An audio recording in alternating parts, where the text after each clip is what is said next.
Hey guys! Ready na ba kayo para sa isang mabilis na tutorial at paliwanag tungkol sa Filipino para sa grade 6? Ako rin, excited na! Tara, simulan natin! Una, pag-usapan natin ang isang madalas lumabas sa Filipino, ang pagkilala sa pangunahing ideya at pantulong na kaisipan. Mahalaga ito sa pagbabasa ng mga kwento o talata kasi dito mo malalaman kung ano talaga ang gustong iparating ng manunulat. Pero paano nga ba ito ginagawa? Ganito yan. Halimbawa, may nabasa kang talata. Una mong hanapin ang pangunahing ideya o main idea. Ito ang pinakamahalagang punto sa kabuuan ng talata.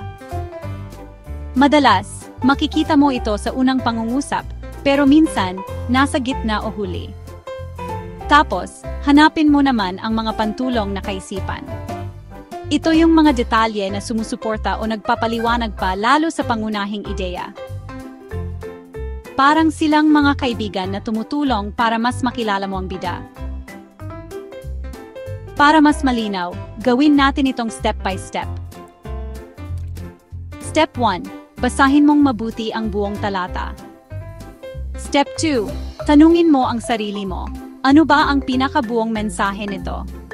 Step 3. Hanapin ang mga sumusuportang ideya o halimbawa na binanggit sa talata. Step 4. I-summarize o buodin mo gamit ang sarili mong salita. O, diba? Madali lang pala. Tandaan, sa pagbabasa ng kwento o kahit anong babasahin, laging hanapin ang main idea at ang mga supporting details. Para kapag may tanong, ready ka at siguradong makakasagot. Ngayon, subukan natin. May kwento ako. Si Carlo ay mahilig tumulong sa kanyang kapwa. Tuwing umaga, tinutulungan niya ang kanyang nanay magwalis at magluto. Sa paaralan naman, tinutulungan niya ang mga kaklase kapag may mahirap na gawain.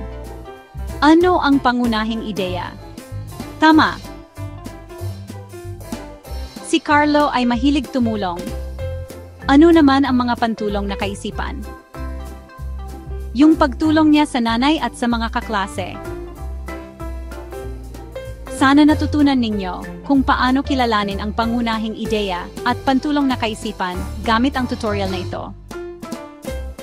Kung may tanong pa kayo, comment lang sa baba at babalikan ko kayo. Hanggang sa susunod na aralin, mga kaibigan. Salamat sa panonood.